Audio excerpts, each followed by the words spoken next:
Sebelum lanjut nonton video ini, jika kalian suka dengan channel Pegawai Jalanan, silahkan kalian support kami dengan cara subscribe dan klik tanda loncengnya.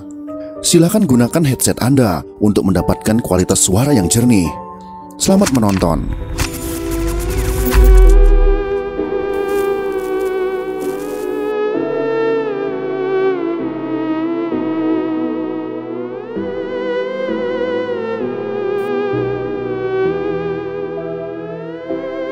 Tahun 2020, genap 130 tahun migrasi orang Jawa ke Suriname, koloni Belanda. Mereka menjadi pekerja kontrak di perkebunan sebagai penggadi budak yang dilarang pada tahun 1863. Sebelum mereka, pekerja kontrak berasal dari India, Britania, yang banyak ulah dan menuntut upah besar.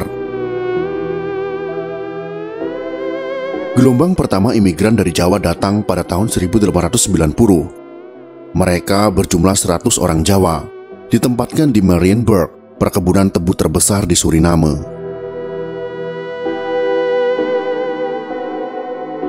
Periode tahun 1890 sampai dengan 1916, rata orang Jawa datang ke Suriname berjumlah 700 orang per tahun. Jumlahnya berlipat pada tahun 1916, setelah pekerja kontrak India Britania tak lagi dipakai. Pekerja kontrak dari Jawa menaikkan kontrak kerja selama 5 tahun. Gajinya 60 sen untuk pekerja pria dan 40 sen untuk pekerja perempuan. Setelah kontrak selesai, mereka diizinkan pulang ke Jawa. Jika ingin menetap, mereka diberi uang 100 gulden dan sepetak tanah.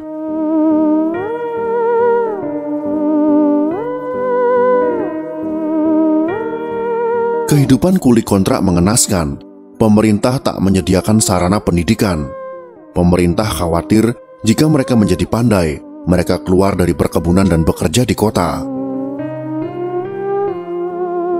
Johannes Conrad Kielstra, mantan wakil jaksa di Hindia Belanda yang jadi gubernur Suriname pada tahun 1933 sampai dengan 1944, membuat kebijakan baru terhadap pekerja kontrak.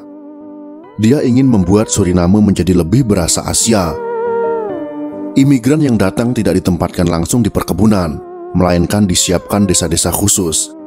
Di desa inilah, para imigran termasuk dari Jawa berhak membuat aturan sipil sendiri dan mengembangkan budaya asli mereka. Hingga menjelang Perang Dunia Kedua, jumlah imigran dari Jawa mencapai 30.000 orang. Tercatat 7.684 orang kembali ke Jawa ketika perang berakhir. Gema kemerdekaan Indonesia sampai ke Suriname, muncul keinginan kembali ke Jawa karena mereka merasa seperti di pengasingan. Namun mereka juga dihadapkan pada masalah kewarganegaraan. Pemerintah Belanda memberi waktu 2 tahun kepada orang Jawa untuk memilih kewarganegaraan, yaitu warga negara Indonesia atau warga negara Belanda. Situasi politik Suriname pun mendukung hal ini. Partai politik bisa dibentuk berdasarkan etnis. Orang Jawa membentuk 2 partai, Persekutuan Bangsa Indonesia Suriname atau PBIS dan Kaum Tani Persatuan Indonesia atau KTPI.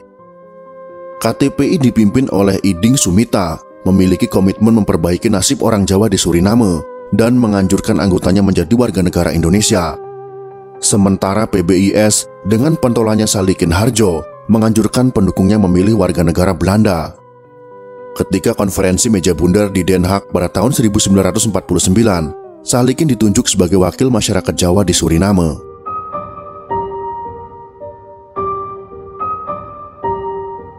Pendirian Salikin berubah setelah pengakuan kedaulatan. Dia mendirikan Yayasan Ketanah Air pada bulan Mei tahun 1951 yang mendorong orang Jawa Suriname kembali ke Jawa.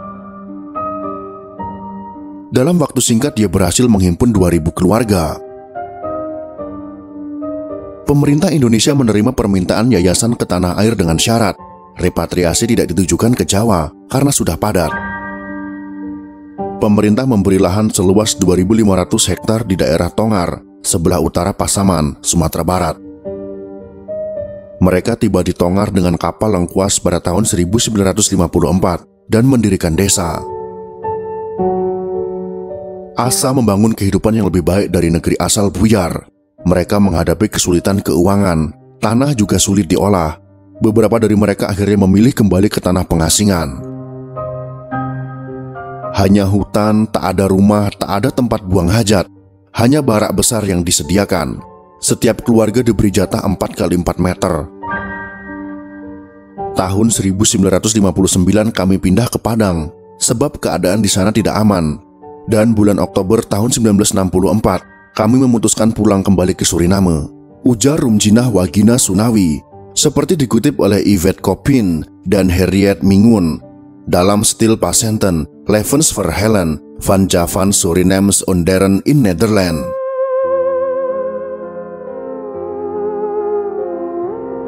Karena kesulitan itu, Salikin pun kena hujat. Orang Jawa di Suriname pun memutuskan tidak pulang ke Indonesia dan memilih menjadi warga negara Belanda. Itulah asa orang Jawa Suriname yang ambyar di negara asal. Mereka berniat ingin kembali ke tanah air mereka, akan tetapi keadaan tidak memungkinkan, dan mereka kembali ke tempat pengasingan yang sekarang menjadi negara tempat tinggal mereka. Jika kalian suka dengan video ini, silahkan berikan jempol ke atas. Dan jika kalian menganggap video ini bermanfaat, maka bagikanlah untuk teman-teman Anda yang lain. Terima kasih sudah menonton.